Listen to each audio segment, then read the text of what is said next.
Welcome to the Consummate Athlete Podcast, where we explore what it means to be a well-rounded, happy, goal-crushing athlete. Every week, myself, sports journalist Molly Herford, and cycling coach and kinesiologist Peter Glassford interview experts and chat through all of your training questions. We're excited to have you along for the ride. Hello. Welcome back to the Consummate Athlete Podcast. Peter, how's it going? It's going well. Happy to be here. Yeah. What's been new with you over the last week?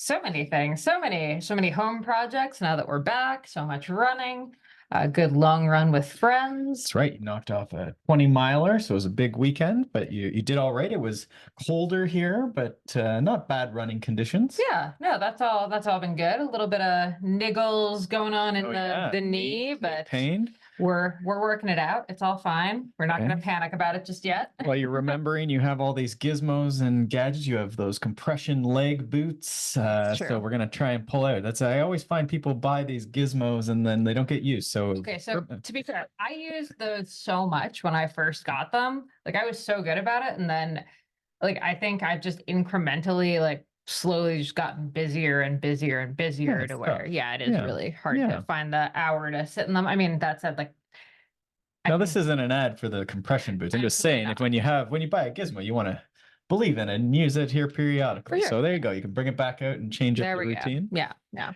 So we have that. What have you written recently? A lot of articles. So many articles. Actually, I was super stoked. So Apple News picked up one of the features I did for Canadian Running Magazine, all about sort of running and longevity, which is a topic that we are becoming more and more interested in, for ourselves as some of us get older. Just Peter here. I'm staying the current age that I am, if not a little younger. That's my story. I'm sticking to it. But I mean, ultimately age is coming for all of us. So doing that article is super cool because I got to talk to a lot of runners who are in their 70s, 80s, and are, setting world records or just still running for fun. I'm actually excited. I'm heading to Toronto on Friday to do a track workout with, I believe she's the 76-year-old world champion. Oh, I didn't know you were doing that as well. I know you were going to hang out with Misha, who you're working on an upcoming book. Is it a memoir or what is that called? Yeah, I'd call it a memoir. Yeah, with Strong Girl Publishing. She's going for the Olympics, right? A track runner out of Toronto. So watch for Misha, but you're going to run with both Misha and this. And Carla, yeah. Okay. Very excited. Okay. So lots of fun stuff going, lots of projects going. How about you? Lots of plans. I feel like now is the time where people start with their summer plans. Sure. Yeah, I think this week it's coming up. Is it this week the stage race, or is this one? No, this one's going to be the first gravel 50-miler or something is the plan of the week this week. Okay, yeah. But yeah, lots of 3-month plans. People, finding out about these very customized, made for you 3-month plans. So, it's always fun to see what people are up to, and it's always different. There's some people who are going on, European cycling trips, and that's what we're getting ready for. And then other people are, I want to beat my friends at the 24 hours of summer solstice, which we'll be at with our friends from Payable apps as well. And then, the weekly world championship is a common one as well. People just want to crush that weekly world championship. So love that. All these things are different challenges, and there's ways to do them more optimally, as we think about, when do we fit in volume and around, of course, family and work as well, aside from the winning or beating of your friends. Mm-hmm.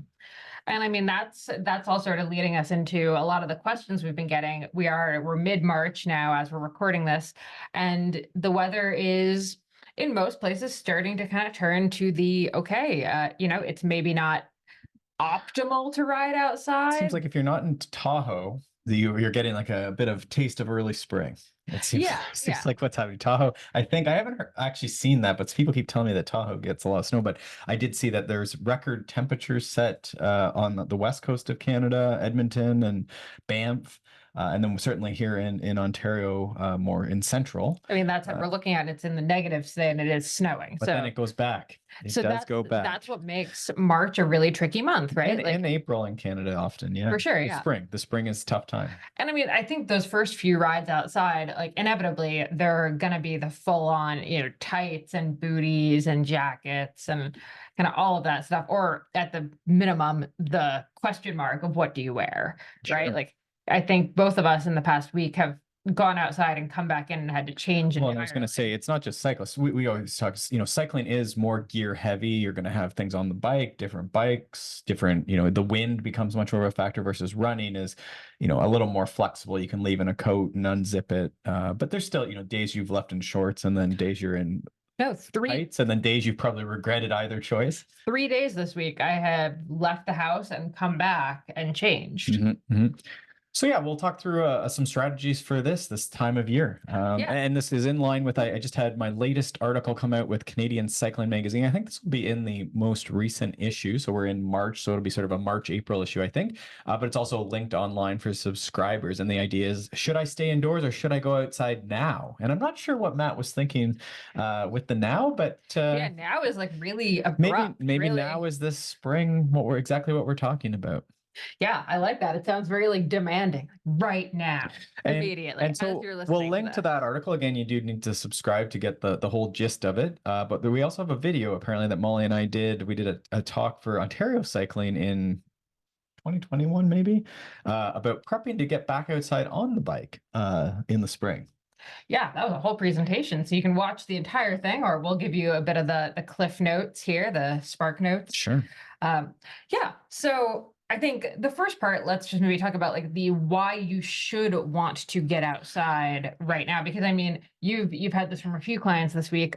Ultimately, I think the transition to outdoors in the spring is really tough for people because suddenly it goes from being able to bop on the trainer and be riding in 30 seconds to, they've been doing that for a few months. We always kind of, the first few rides back just are kind of a little painful as far as the getting ready goes. Well, you have to find things and the bike has to get outside. Some people have two bikes, so it's a little better, but some people have to take it off the trainer. And then of course, then there's that, if you have to take it off and it gets muddy, then getting it back on the trainer for the next day. This past weekend was a great example. Saturday was okay weather, like dry.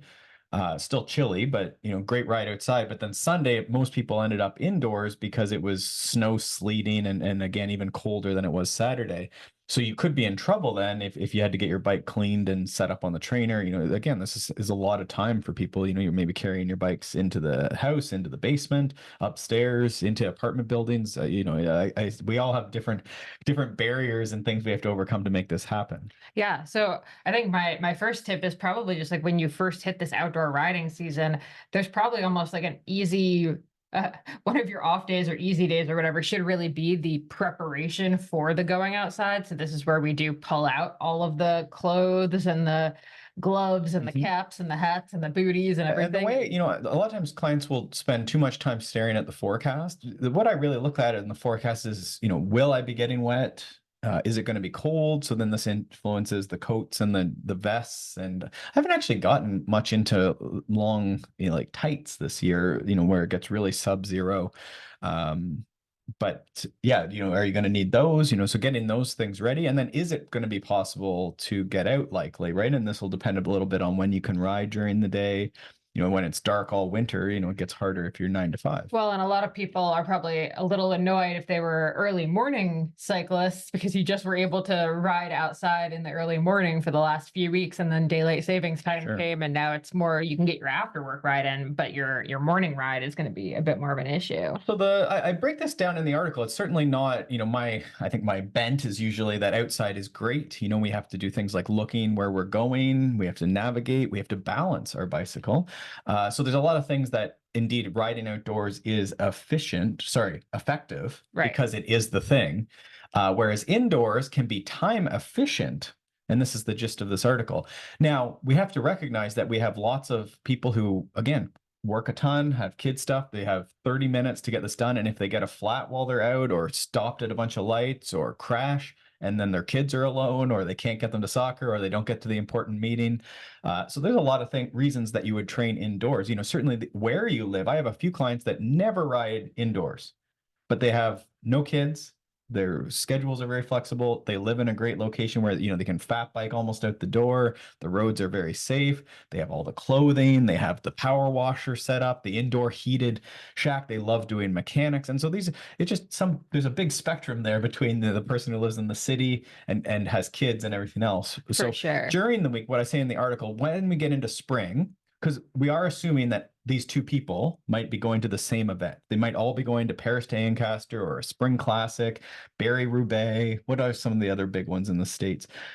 We just had Mid-South Gravel, which is a really early one, but they might be going to Sea Otter. We have a few clients doing the Sea Otter one. Even Unbound in early June, right? Like we're 2.5 months out from that. Exactly. And these two people, the busy city person with kids and, working 70 hours a week, still might be going to Unbound. And then we have the person who lives in the country and has their own fat bike course and their outdoor shed and their love bike mechanics and multiple bikes. And they might both be going. And you know what? We don't know who's going to win. It could go either way. These people, different paths get each there. The thing is, they have to converge a little bit as we get into spring. And on those weekends, we do need them out doing some training. So it is going to take an investment in time. And for that time limited person, it may mean that instead of a 4-hour ride, it's a 2.5-hour ride or a 3-hour ride. Right. Or instead of a 2-hour ride, it's a 90-minute ride because there's a bit of cleaning up and organization to do. And we believe that that is effective because you have to balance and look where you're going and navigate when you're out there. So that's the idea, is that it is worth it. It is effective because there's more than just strictly, putting out, perfect power on your trainer. Yeah. So yes, I would say our philosophy on that has definitely softened in the last few years. Just sort of, I think so. I love the trainer. Did people say I didn't like the trainer? You said you didn't like the trainer.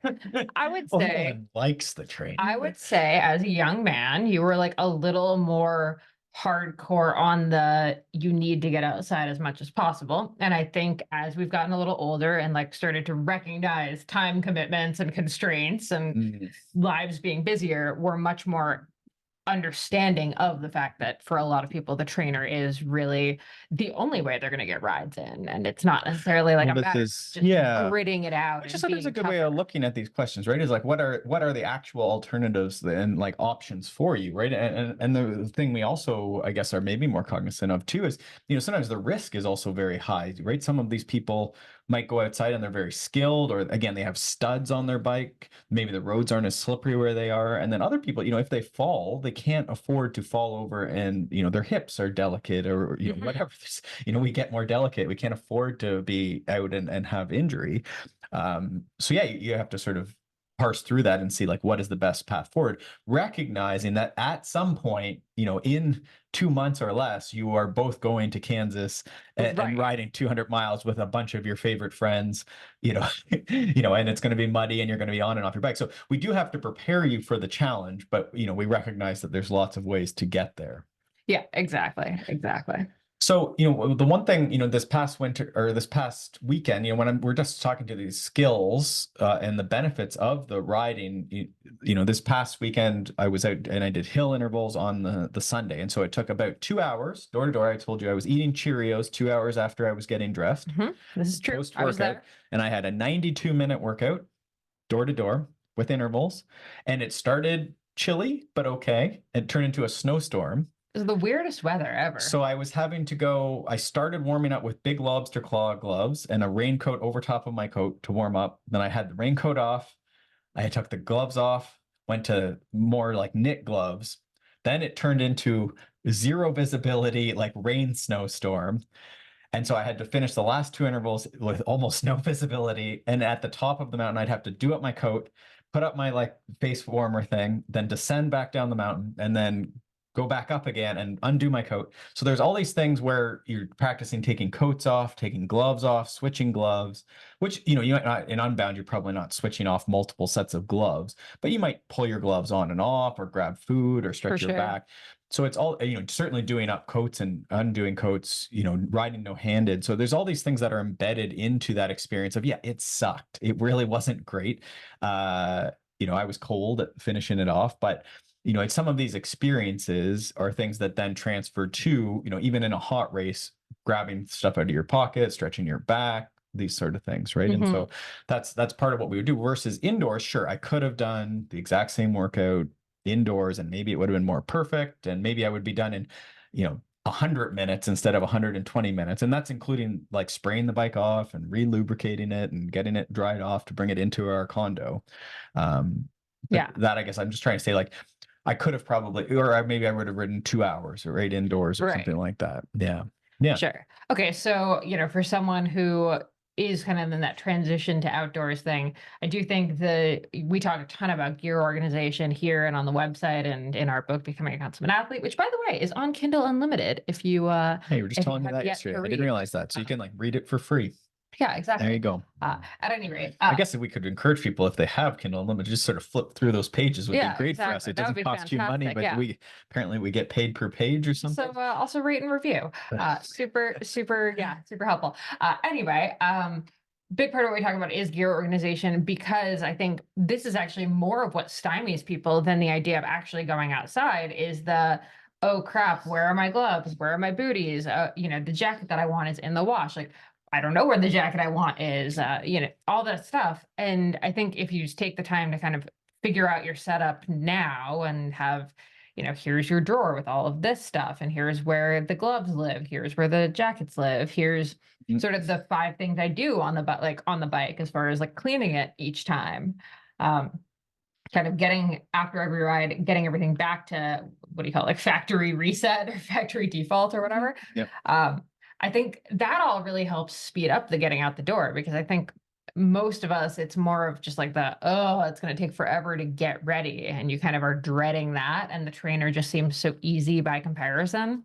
So that just ends up being the default because it's simpler. Sure. And I think we want to have both set up too, right? I think that would be ideal, is that you do have access to both these things, because there will be days where it just makes more sense for quality or to get it done.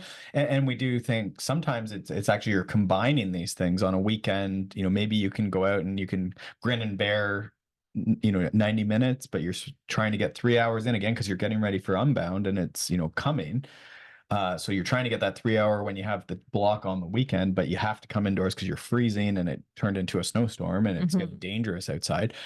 So then you might come back indoors. And so those combo workouts, if again you can swing the amount of equipment and switching over, that's a great solution to this time of year that gets used. Yeah. Okay, so we have should you go indoors or outdoors? We're saying both. Certainly we have some people too who are cross training. So, I guess yesterday I do on this workout I described, I then was out for a second workout running in the afternoon then. But that could certainly also be something that someone is combining a run and bike. Yeah, that's sort of one of your one favorite 1 hour things. on the trainer, 30 minutes out running. And for a lot of clients, we spoke about this last week, I think, with the what counts as training. It could probably be the dog walk if you have a vigorous walking dog.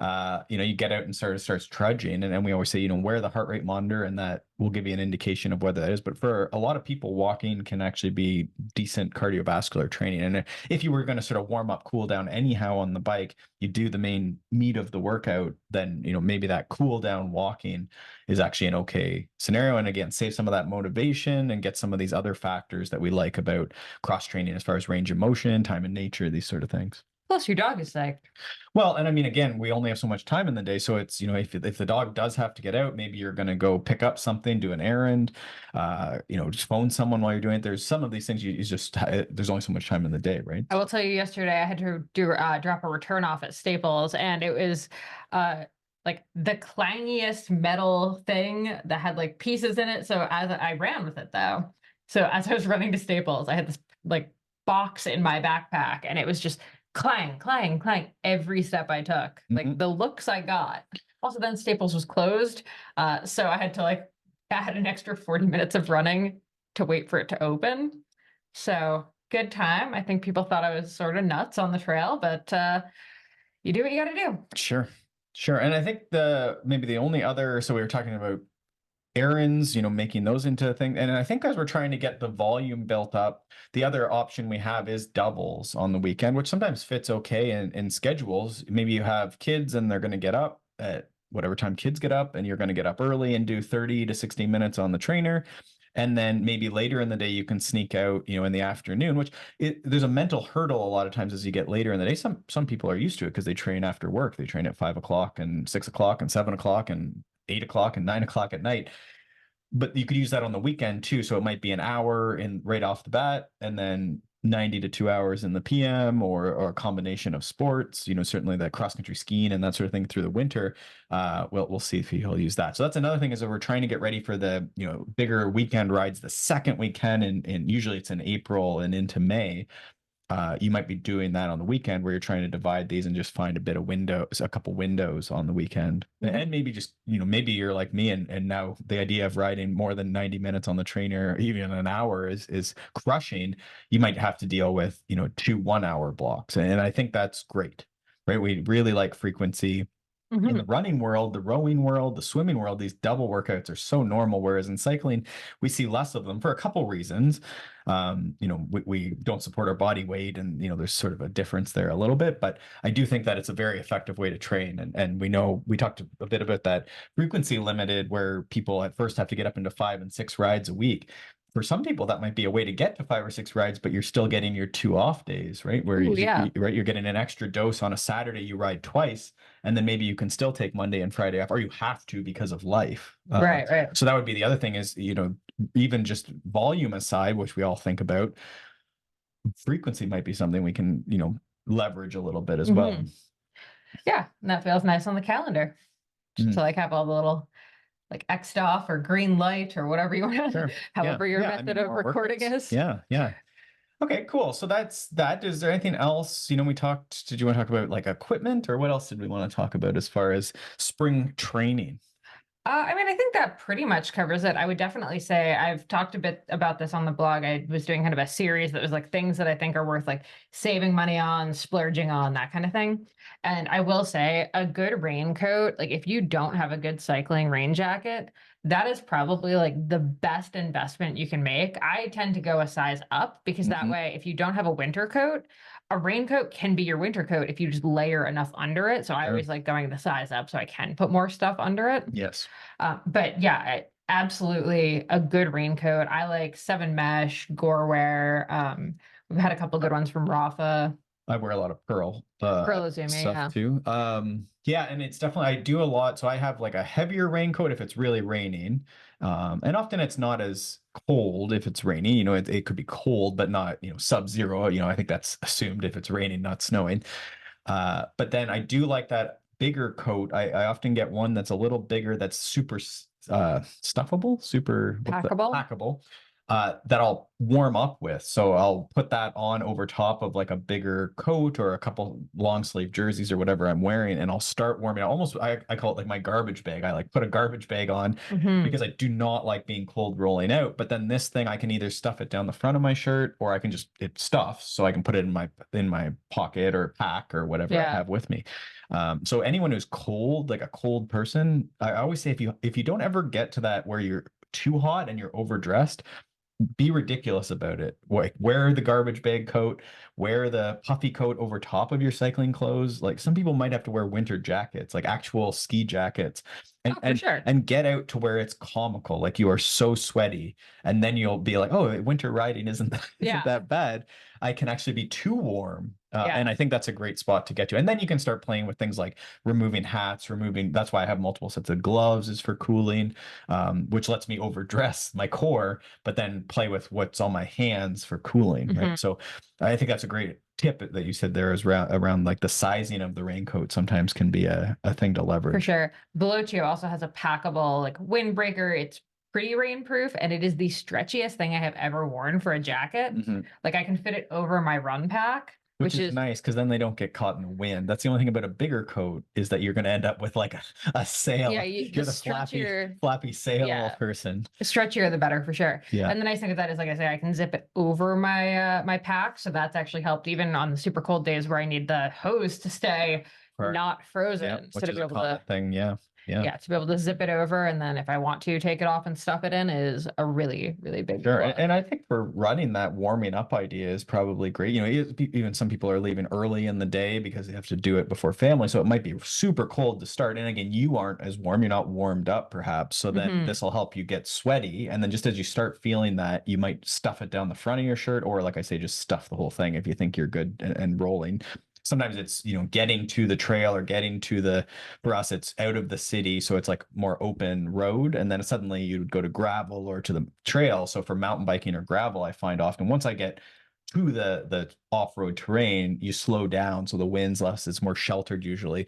But that warm-up coat is just great, right? Lots of sports do that. It's just in cycling, you sort of have to carry, or running, you have to carry it with you. So everyone's a little I don't really want to carry this the rest of the day, but Mhm. I find those stuffable ones, especially now everyone has bento boxes and burrito bags and all these things and packs, right? So we can carry some of these. And this time of year, as I said on my ride, it could be a blizzard or you end up in a rainstorm. So For you're sure. not going to regret having that in case, that, emergency coat later Yeah. in the day. Yeah. And then I think the other thing to just mention here is sort of figuring out what your post ride plan is. How are you planning on cleaning the bike? Because I think the worst thing is to get back from your ride, wrecking that, like realize that your bike is, now muddy and kind of messy, and you don't have a plan. And this is obviously if you have a big garage and like a bike wash station already built in, like instead of having like one of those dog wash stations in your mudroom, you actually built in a bike wash station. Great. You're golden. Yeah, your But life is good. yeah, yeah. But if you're like us and you live in a condo that does not have a garage, you do kind of have to be a little bit ahead of the curve almost, because when you get back and you're tired and you're cold and you're wet, all you want to do is jump in the shower. And you're very good at this and I'm very bad at this. Like you're very good at pushing through and getting your bike clean before you do anything else. Well, it's not going to happen. I always There is think as that. I come in, I do have that thought, like, I'll do it later. And then I'm like, no, You won't. no. So often I'll like put on a coat if I'm wet, like just over top. Like I won't even change usually. Um, I'll maybe grab different gloves. Like if it's super cold, the metal and putting your hands in water is going to be tough. So we have like latex gloves, which is like a mechanic strip to wear like surgeon's gloves Mhm. while you're handling this stuff. And then you have dexterity, but it keeps the water and the touching of the metal like from freezing your hands anymore. It also keeps you from getting super greasy and gross. Sure. So But yeah, we have a portable pressure washer that we sort of keep in our garbage closet. So when I come in, it's pretty quick now. We have a pretty good for a condo where we have to bring bikes inside of our actual like living space. We have a pretty good setup now. But when before we had that, the other trick I would do is I would just put it into like our vehicle. If your vehicle can take the thing, if you have a big van or truck, I guess that's secure, you could put it in there, and then some people will have to go to a car wash later depending on the situation. So it definitely prolongs the whole ordeal. yeah, yeah.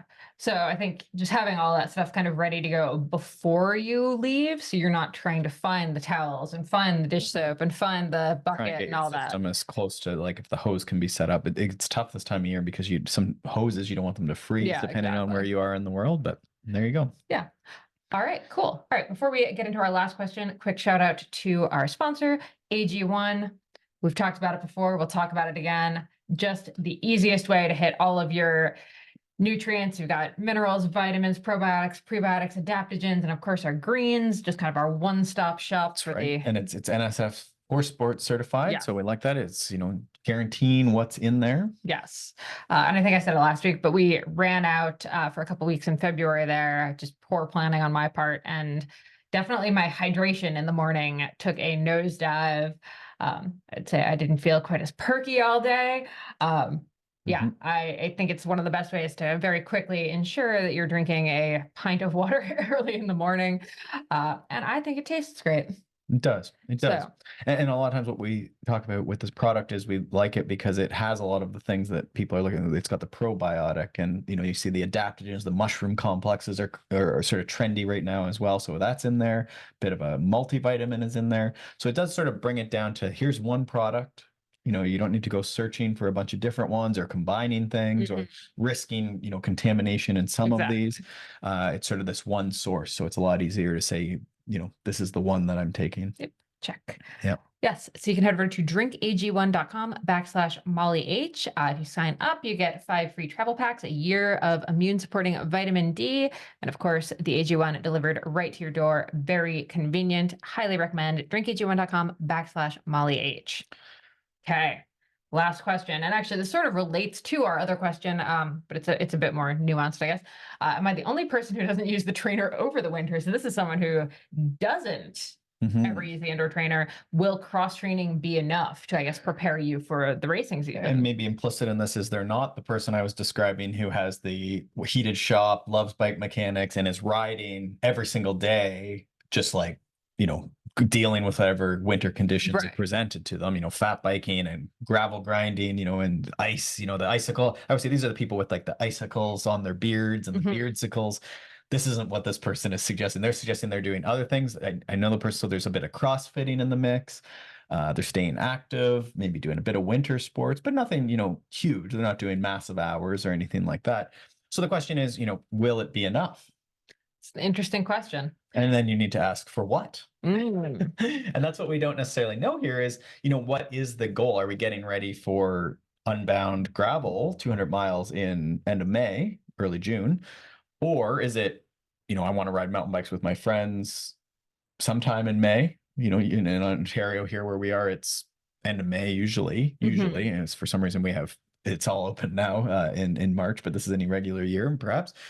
So yeah, it sort of really depends, like, what are you getting ready for? Because if the deadline is not super ambitious to what you're usually used to, or the deadline is more like July, then you have lots of time when it's here the middle of March. Well, I think this is one of the really interesting things with cross training. We sort of lump a lot of things into cross training, but all things cross training aren't necessarily created equal. So, for example, back in 2019, 2020, we were coaching that Ontario cycling camp in Spain, where we were going to be on bike for like 25 hours, ridiculous hours per week, with pretty fast juniors. And for like not just survive 1 week, I think it was that like a 3 or 3 week 4 weeks? 3 or 4 week camp. Well, we had a 4 week camp because we had 3 weeks of that and then 1 week of our gravel camp. So I think I rode 5 or 6 times prior to that camp. Plus you're running. Well, that's what I was going to say. So my cross training was running, um, but it was sort of almost like 1-to-1. Like it really did equal out quite well. So that way, when I did get on the bike at the camp, I didn't have any problems. But I'd say running and cycling are very like equally matched in terms of the like aerobic nature of them. So it was a lot easier for me to just transition from running to riding pretty seamlessly, I would say. I think you had maybe 2 weeks of prep, and maybe you did a couple trainer rides before we left, but I don't think I did any trainer we were rides. there early. So yeah, you didn't do it. You were definitely run training before that, but you did do a little bit to sort of transition in, which is probably, here for this question, we're in middle of March. So now might be the time where this person could, if they're at a CrossFit gym, they could jump on an Aerodyne machine or the assault bikes where there's like the handles with the pedals, just for a little extended cardio. That could be before or after a class even. Well, that's where I was trying to go with that is like CrossFit, strength training, all that stuff. Like we love it as cross training, but it may not really prepare you for like endurance cycling. Like you'll get back into it and yes, no problem, but there might be a bit more of a ramp up than just like a quick transition where it just flows from one to the other. Right. Yeah. And I think that stuff, the mental toughness, the overall strength, the range of motion, there's going to be a lot of pros to that. And usually in the off season and the cross training, we'd like to see it look a lot different. But then at some point, as we were talking about with the last question, you do want the stuff to start looking like the stuff. So if the goal is to get ready for mountain biking with friends, end of May, early June, as we get into April, 6 weeks out, 4 weeks out, we do want to do more. And I think the seasons usually start indicating, and people will start riding a little bit more outside, in this case where we don't have access to a trainer. But if I was trying to move this person in that direction, I would say, can we get out for some big hikes? Can we get, like, what are our options? Is there an exercise bike? Could we ride a trainer? Is it just you haven't been, you have the thing, you just don't really like it? You could start sprinkling that into, again, just some call it zone 2, some 30-40 minute zone 2 rides on the trainer. Watch your favorite show, 2 times a week on top of your CrossFit. Maybe get out on the weekend if the weather's decent. Hiking if you can't ride, to get just that long low gear. A lot of the CrossFit folks love the weighted, like rucking, like with a weight vest. So something like that uphill is going to be more specific to biking. So I would do some of that. Even, we're in a town where it would be fairly easy to ride to CrossFit. You could start riding or walking, honestly, like just to get a longer workout in where it's, I was moving for 2 hours. So like I walked 30 minutes to CrossFit, did CrossFit for an hour, 30 minutes back home, and just warm up, cool down. Like you're not trying to run or be the hero of walking or anything, but some of that is mental. Some of it is just the cardiovascular load. CrossFit folks, often it's that low gear that they're missing. Not, they're used to working for almost an hour. Their heart rate's up for a lot of that class. And then probably, 5 to 20 minutes of that could be like a burner where they're actually like really vigorously working.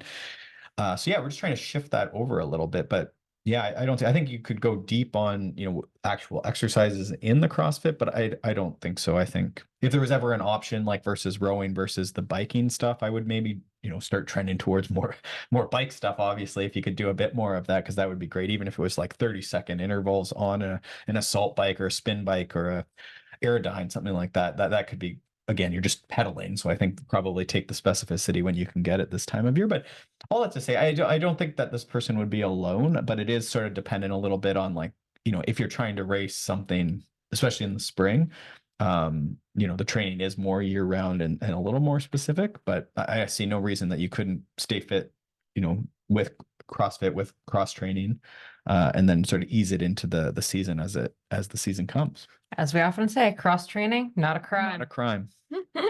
Too bad you're not wearing the t-shirt Not today. wearing a t-shirt today, but it is available in the Consummate Athlete shop. ConsummateAthlete.com/shop. All right. Well, with that, I think we will wrap up for today. As always, keep sending the questions. You can find us on Instagram at Consummate Athlete, ConsummateAthlete.com for the contact form, ConsummateAthlete.com/shop for all the fun stuff. And yeah, remember, Becoming a Consummate Athlete, our first book, is out on Kindle Unlimited if you do want to check it out. All right. Thanks so much for tuning in, and we will see you next week. Thanks so much for tuning in to the Consummate Athlete podcast. If you want to hear more training, racing, and endurance sport advice, make sure you subscribe to the podcast and leave us a rating and review. You can also subscribe to our newsletter at consummateathlete.com for a weekly dose of inspiration and advice straight to your inbox.